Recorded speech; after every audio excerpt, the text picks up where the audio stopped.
Dear students, अस्सलाम वालेकुम। ये MCQs मुआज़ की फ़ाइल में से हम कर रहे हैं और ये हमारी वीडियो नंबर 2 है।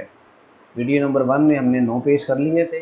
अब वीडियो नंबर 2 में हम बाकी 10 पेज जो हैं वो भी करने जा रहे हैं। For which values of the integer value will the following code becomes an infinite loop. अच्छा जी, कह रहा है कि जी इनफाइनाइट लूप कैसे बनेगा और इंटीजर की क्या वैल्यू रखेंगे।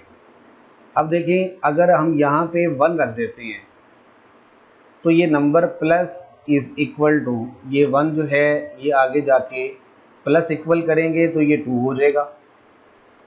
फिर इसको आगे लेके जाएंगे तो ये 3 हो जाएगा।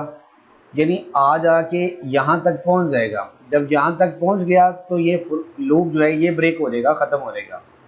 लेकिन अगर हम 0 लिखेंगे तो 0 प्लस इक्वल टू 0 तो वो 0 ही रहेगा। फिर वो जो 0 है वो दोबारा इधर आएगा तो फिर भी 0 रहेगा, फिर दोबारा इधर आएगा। जितनी मर्जी बार इटरेशंस कर ले उसने 0 ही रहना है। ठीक हो गया, ओनली 0। यही इनफाइनाइट लूप बनाएगा। आगे चलते हैं। Each pass through a loop is called an iteration. Loop में जितनी बार भी घूम के दोबारा वापस आते हैं वो इटरेशंस कहलाती हैं। A continuous statement causes execution to skip to। अब continuous statement जो है वो क्या करती है, वो आपकी इटरेशन को का तसलसल जो ना वो बरकरार रखती है। ये लिखा भी हुआ है नीचे, continuous statement is used when at a certain stage you don't want to execute the remaining statements inside your loop and want to go to the start of the loop। समझ आ गई कि कंटिन्यू स्टेटमेंट, इसने तो loop की बात की है ना। लूप से बाहर भी हो, कहीं भी हो, आप कंटिन्यू स्टेटमेंट लिख दें कहीं भी और उसके आगे आप पोजीशन लिख दें कि हमने फलां जगह पे जाना है, तो वो नीचे वाली जगह छोड़ के जहां पे आपने लिखा होगा वहां से कंटिन्यू करना शुरू कर देगा। What is the correct syntax of अरे। अच्छा जी, 10 साइज की अरे है और उसको हमने डिक्लेयर करना है। डाटा टाइप इसकी क्या है, इंट। तो सबसे पहले डाटा टाइप का नाम आता है इंट, उसके बाद जो भी हमने अरे का नाम रखना होता है वो आता है और अरे का नाम है नेम। ठीक है, उसके बाद बड़ी ब्रैकेट्स में जो भी अरे का साइज हमने फाइनल करना होता है वो आता है। डाटा टाइप, अरे नेम और उसके बाद size in big brackets। okay, consider the following code segment। what will be the following code segment displays। अच्छा जी, ये कोड है बस इतना सा। इस कोड में देखें जी, int age 10, int age 10 it means ये एक अरे है। ठीक है, और आगे जो करली ब्रैकेट में 0 लिखा हुआ है ये अरे की पोजीशन है, यानी एलिमेंट की पोजीशन है। कि ये कह रहा है कि int as 10 is equal to 0 के 0 मीन इंडेक्स नंबर 0। 0 का मतलब है कि अरे 10 एलिमेंट्स की जो अरे है उसका जो फर्स्ट एलिमेंट है वो उठाना है। ठीक है, उसके बाद क्या है, सी आउट एज, यानी आपने इसका सी आउट लेना है। तो ये सी आउट में क्या वैल्यू आएगी भला, अरे का फर्स्ट एलिमेंट आएगा, क्योंकि 0 पोजीशन पे फर्स्ट एलिमेंट ही होता है, first element of array. How many bytes will the pointer int ptr of type int move to the following statement. अच्छा देखें, ये है पॉइंटर, डाटा टाइप इसकी int है और लिखा हुआ है प्लस इक्वल 3। अब याद रखें, पॉइंटर जो है मेमोरी स्पेस में पोजीशन को शो करता है, एड्रेस को शो करता है। ये जो डाटा टाइप इंट है ना, ये मेमोरी स्पेस में 4 बाइट्स लेती है। अब ये क्या है, प्लस इक्वल 3, यानी 3 गुना, 3 ऐड करें तो 4 का 3 गुना करें तो वो हो जाता है 12। तो ये 12 बाइट्स होगा। अगर यहाँ पे लिखा होता ना डबल, तो डबल जो है ना वो इंट से डबल स्पेस लेता है, यानी 8 बाइट्स लेता है। और अगर यहाँ पे 3 लिखा होता तो फिर 8 3 24 बाइट्स बनते थे। अगर इंट के साथ ही यहाँ पे 2 लिखा होता तो 4 को 2 से मल्टीप्लाई कर दी, 8 बाइट्स बनते थे, ठीक है। और अगर यहाँ पे 1 लिखा होता तो फिर इंट 1 मतलब के 4 बाइट्स ही बनते थे। क्लियर। कैरेक्टर्स जो डाटा टाइप होती है उसके भी 4 ही बाइट्स होते हैं, यानी जो स्पेस कवर करता है। If there are two n plus 1 elements in an array, then what would be the number of iterations required to search a number using binary search algorithm? अब ये है जी बाइनरी सर्च एल्गोरिथम।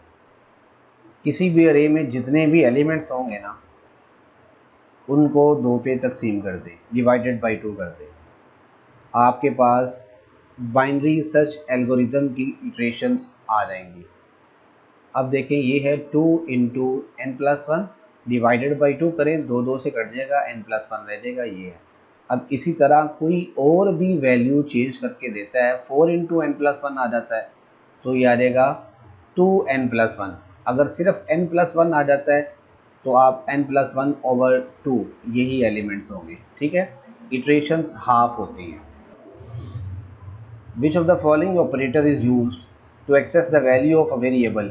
किसी भी variable की value को access करने के लिए ये स्टार ऑपरेटर ये यूज़ होता है। ये देखिए, पॉइंटेड बाय अ पॉइंटर, किसी भी पॉइंट ने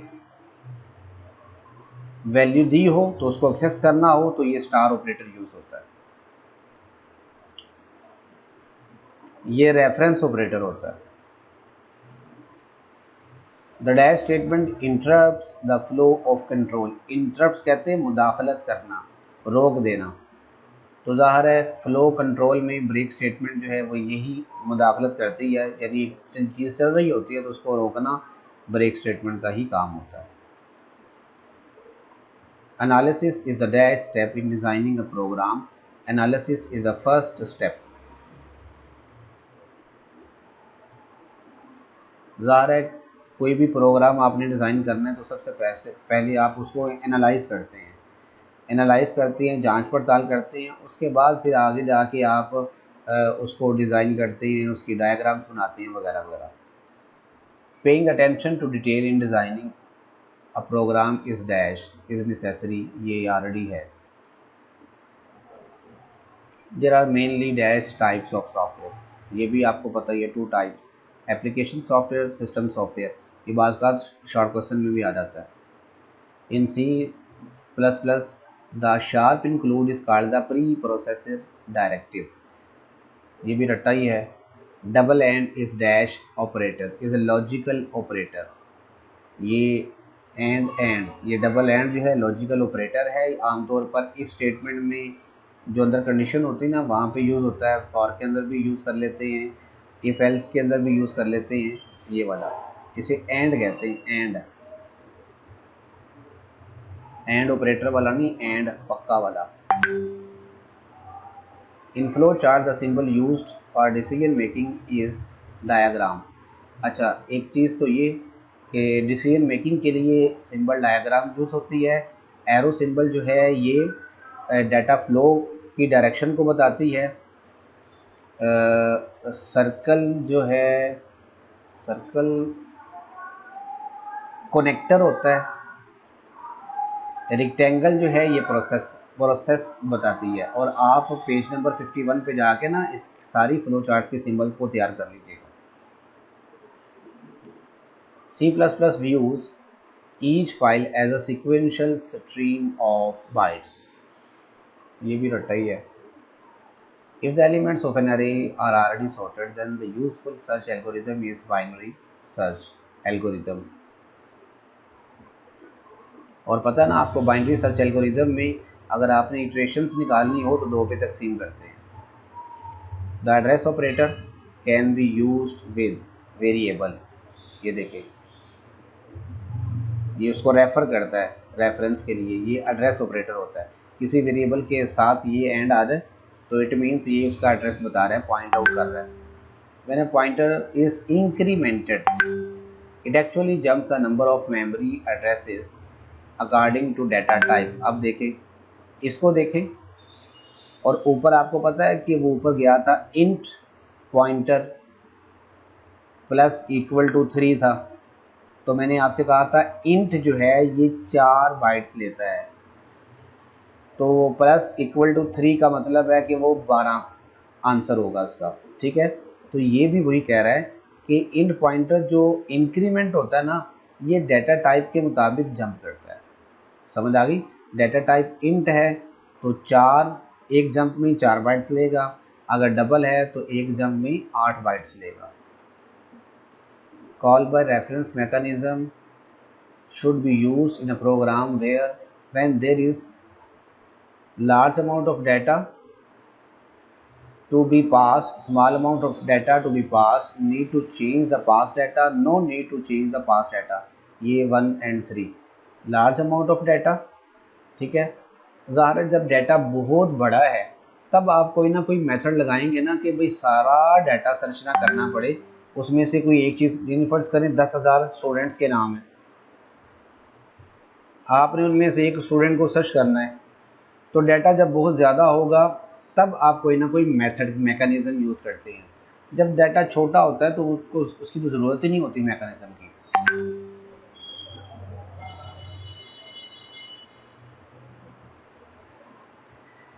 विच of the following is the starting index of an array in C++। ये आपको पता ही है, स्टार्टिंग इंडेक्स 0 होता है।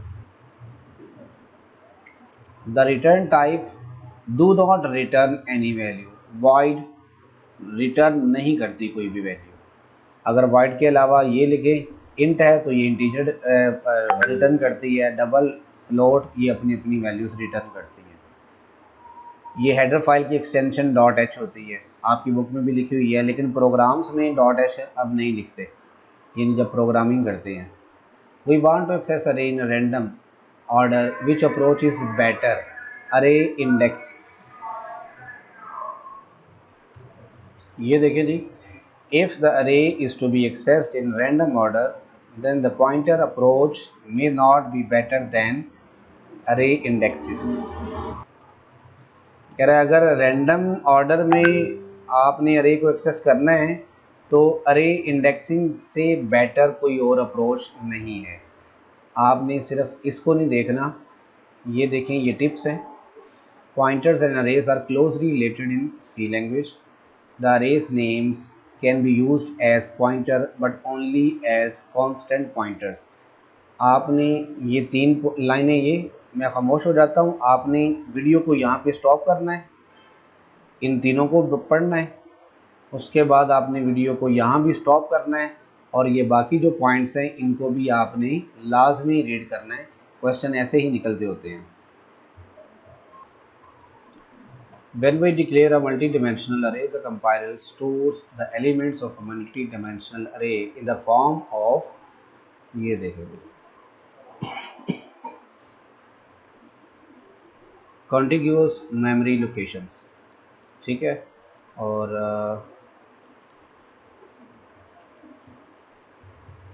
in C++ the string constant is enclosed in double quotation mark। पता ना, string जो भी लिखते हैं डबल क्वोटेशन मार्क में लिखते हैं। The size of int data type आपको पता है 4 बाइट्स होता है। In flow chart process is represented by rectangle. ये आप जाएं पेज नंबर 51 पे, ये देखेंगे 51 की बजाय आप वहाँ से इतनी डिटेल से डिस्कस करने की बजाय आप गूगल पे सर्च करें फ्लो चार्ट सिंबल्स, और किसी भी पिक्चर पे देख लें, ये देखें, ये सिंबल है, ये इसके फंक्शन है, ये सिंबल है, ये सिंबल है, ये फंक्शंस हैं, और इसको आप लाजमी देखें, लाजमी। ये भी है, आपको मिल जाएंगी सिंबल्स और उनके फंक्शंस भी मिल जाएंगे। ठीक हो गया। When we are using const keyword with a variable x, then initializing at the time of declaration is must। const keyword जो है, जब आपने उसको डिक्लेयर करना है तो साथ ही आप उसको इनिशियलाइज भी करते हैं, यानी उसे कोई ना कोई वैल्यू भी देते हैं। Which of the following is the correct way to assign an integer value 5 to the element of a matrix say m at second row and third column। हमेशा ये जो होते हैं ना ब्रैकेट्स, इसमें हमेशा पहले रो की वैल्यू आती है और उसके बाद कॉलम की वैल्यू आती है। सेकंड रो थर्ड कॉलम, ये देखिए सेकंड रो थर्ड कॉलम, और मेंबर जो वैल्यू है वो 5 है। ठीक है जी। How many elements must be in two dimensional array of 3 rows and 2 columns. 3 को 2 से मल्टीप्लाई कर दें। अगर आता है 4 रोज 3 कॉलम्स तो 4 को 3 से मल्टीप्लाई कर दें, यही आपका आंसर होगा। विच of the following is the correct statement for the following declaration. देखें जी, pointer is a constant pointer, pointer is a constant integer pointer, pointer is constant pointer to int, pointer is a pointer to const int। ये इसका correct answer है, const int वाला।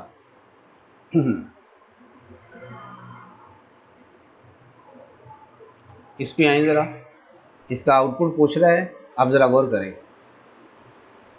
int अरे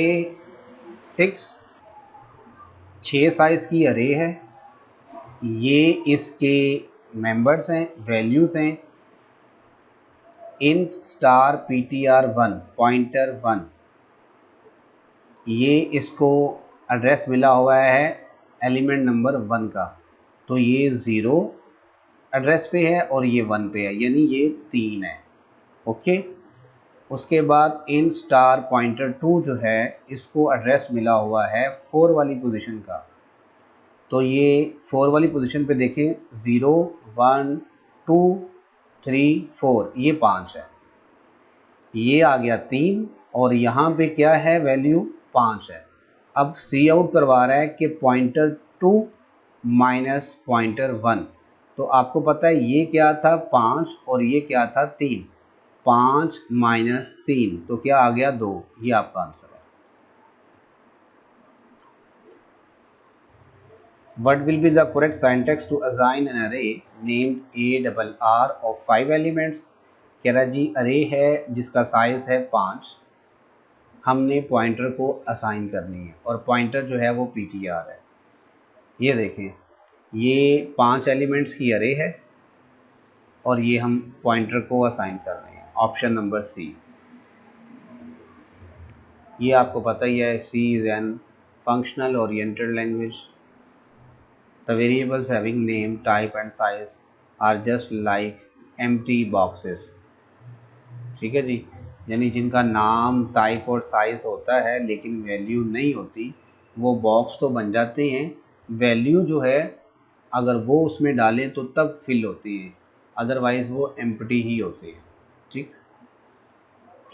most efficient method of dealing with structures variables is to define the structure globally. बिल्कुल, structures को globally जब define करते हैं ना, तो वो आपके पूरे कोड में जहां मर्जी अप्लाई कर लें, पूरे कोड में जहां दिल करता है आप उसको यूज़ कर सकते हैं। इवन कि कोई फंक्शन भी ग्लोबली आप डिक्लेयर कर लें तो उस फंक्शन को भी पूरे कोड में जहां मर्जी आप यूज़ कर सकते हैं। Syntax of union is identical to structure, page number 242 पे जाके चेक कीजिएगा। इन प्रोग्राम कमेंटिंग, हाँ जी ये पहले से पढ़ा हुआ है। If we want to store a string ABC in an array str then the size of this array must be. आपको पता है ये कैरेक्टर्स हैं 3, तो अरे का एक साइज़ बड़ा होना चाहिए। याद आया, अरे का एक साइज़ बड़ा होना चाहिए जब आपने कैरेक्टर्स स्टोर करने हो। अच्छा जी, इंट PTR है, इंट का आपको पता है कि ये 4 बाइट्स लेता है। अब प्लस इज इक्वल टू 3, तो 4 को 3 से मल्टीप्लाई करें, ये 12 बाइट्स आते हैं। The remainder modulus operator is an arithmetic operator, ये अरिथमेटिक ऑपरेटर है। The control is transfer to its prototype, ये क्या है? When a call to a function statement is encountered. कह रहा जी जब हम किसी भी फंक्शन को कॉल करते हैं तो कॉल सीधी उसकी डेफिनेशन पे पास जाती है, क्योंकि डेफिनेशन में उसकी वैल्यूज़ दी होती हैं। और हम जब किसी फंक्शन को कॉल करते हैं ना, लेट्स सपोज आपने एक बंदा है ABC, उसकी ज़िम्मेदारी लगाई है कि मेहमानों को चाय पिलाए। अब चाय जो है वो उसकी वैल्यू है, ठीक है। अब आपने जब ABC को कॉल करनी है ना, तो उसको उसके काम के लिए कॉल करनी है कि भाई मेहमानों को चाय पिलाओ। कोई मेहमान आ जाता है तो उसको चाय पिलाओ। तो when you call ABC, then you call ABC for its function. तो चाय पिलाने के लिए कॉल करनी है, और चाय पिलाए ये जो इसका फंक्शन है ये उसकी डेफिनेशन में होता है। The value of this is, अब देखिए इसको याद रखिएगा, इस तरह का एक आधा क्वेश्चन पक्का आ जाता है। सबसे पहले आपने डिवीजन वाला काम करना है, ओके। अब मुझे ये नहीं समझ आ रही, ये 2 × 15 जो है ये सारा बटे के ऊपर है, और 3 × 7 जो है ये सारा बटे के नीचे है। अगर तो ये ऊपर है तो आप फिर 15 को 2 से मल्टीप्लाई करें 30, 3 को 7 से मल्टीप्लाई करें 21, फिर इन दोनों को डिवाइड कर लें। डिवाइड करने के बाद फिर इन दोनों को मल्टीप्लाई करें। मल्टीप्लाई करने के बाद एंड पे आपने जो इसका रिजल्ट आएगा और इसका रिजल्ट आएगा उसको प्लस करना है। अब आपने दोनों तरीक़ों से इसको कर लेना है। एक आपने ये समझना है कि ये 2 × 5 15/3, 15/3 सिर्फ अलग है। अगर ये 15/3 अलग हुआ तो फिर आप 3 को 15 पे तकसीम करें। 3 × 5 = 15, 5 आया, 2 5 और 7 आपस में मल्टीप्लाई हो रहे हैं, 2 5 10, 10 7 70, और ये 3 को 2 से तरफ दें तो आ गया 6, 70 और 6 76, फिर आंसर ये बनता है। और अगर ये सारा 2 × 15 ऊपर है बटे के और ये 3 × 7 सारा बटे के नीचे है, तो फिर इन दोनों को आप मल्टीप्लाई करेंगे ऊपर नीचे वाले को, उसके बाद डिवाइड करेंगे और फिर इनमें प्लस करेंगे। आप चेक कर लीजिएगा, वैसे ये अलग अलग ही है और इसका आंसर 76 ही है। याद रखें, पहले मल्टीप्लाई डिवीजन वाला काम होता है और उसके बाद प्लस माइनस वाला काम होता है। Carefully analyze the lines of code and choose the correct option. अच्छा जी, करेक्टर 1 A, करेक्टर 2 A, जी are strings, string and character 2 is character. देखें ना, स्ट्रिंग में आपको पता है कि डबल क्वोटेशन मार्क होता है, और जब भी आप करेक्टर वेरिएबल डिक्लेयर करते हैं, सॉरी डिफाइन करते हैं, तो उसकी वैल्यू जो है वो सिंगल कोटेशन मार्क में रखते हैं। जब भी आप करेक्टर वेरिएबल को वैल्यू देते हैं तो वो वैल्यू सिंगल कोटेशन मार्क में होती है, और जब भी आप स्ट्रिंग लिखते हैं तो उसको हमेशा डबल कोटेशन मार्क में ही लिखते हैं। डबल का मैंने आपको ऊपर भी बताया था, इसका साइज़ जो है ना 8 बाइट्स होता है, और ये माशाल्लाह इन्होंने सारे साइज़ लिख दिए। ये सारे साइज़ जो है ना आप लोग तैयार कर लीजिएगा। अरेज एंड आल्सो, एन अरे is also called constant pointer. उसके बाद थैंक यू।